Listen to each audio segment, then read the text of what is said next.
নবীর মতো দুনিয়াতে এমন এতিম কেউ নাই, আমার নবীর মতো এতিম দুনিয়ার জমিনে কেউ নাই। আমার নবী দুনিয়াতে যখন আসছেন কানতে কানতে আসছেন। নবী দুনিয়াতে আসার 6 মাস আগেই বাবা দুনিয়া থেকে হারিয়ে ফেললেন। বাবা হারা এতিম হইয়া দুনিয়াতে আসছেন। নবী দুনিয়াতে আসার পরে মাকে পরিপূর্ণভাবে দেখতে পারেন নাই। 6 বছর বয়সে 6 বছরের মধ্যে 2টা বছর নবী মাকে প্রাণ ভরে দেখলেন। 2 বছর পরে যখন 6 বছর হয়ে গেল, নবী মাঠে খেলাধুলা করার জন্য যাইতেন, মাঠে খেলাধুলা করার জন্য যাইতেন। নবী খেলতেন না, সমবয়সী বন্ধু বান্ধবদের খেলাধুলা দেখতেন। নবী খেলাধুলা দেখতেন।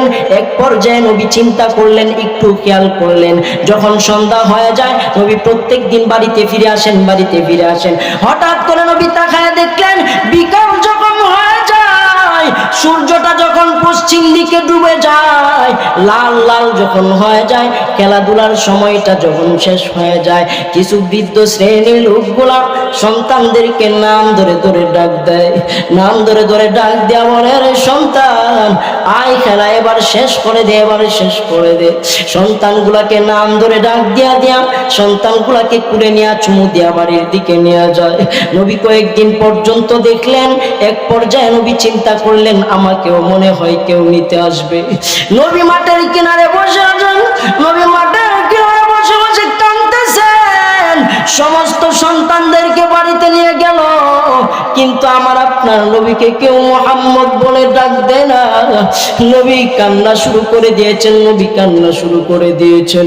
এক পর্যায়ে ওই দিক থেকে হযরতে আমেনা চিন্তিত হয়ে গেলেন, আমার সন্তান মুহাম্মদের কি হয়ে গেল। প্রতিদিন তো মাঠে খেলা শেষ হওয়ার পরে আমার সন্তানটা বাড়িতে ফিরে আসে, আজকে আমার সন্তানটা কেন জানি বাড়িতে ফিরে আসতেছে না। হযরতে আমেনা চিন্তিত হয়ে গেলেন, নবীর খুঁজে রাস্তায় বের হয়ে গেলেন। মানুষদেরকে জিজ্ঞাসা করলেন, এরে ভাই আমার সন্তান মুহাম্মদের দিক শুনি। প্রত্যেকে বলে, আমরা আপনার মুহাম্মদ নামে কাউকে চিনি না।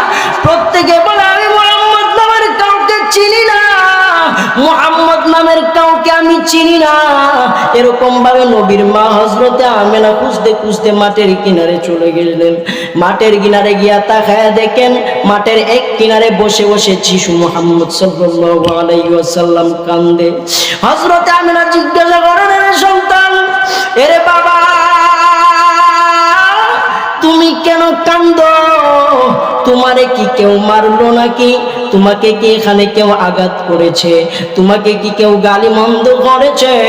হযরতে মুহাম্মদুর রাসূলুল্লাহ সাল্লাল্লাহু আলাইহি ওয়াসাল্লাম বলেন, না ওগো মা, আমাকে কেউ গালি দেয় নাই, আমাকে কেউ মারে নাই, তাহলে তুমি কেন কান্দো, কেন কান্দো?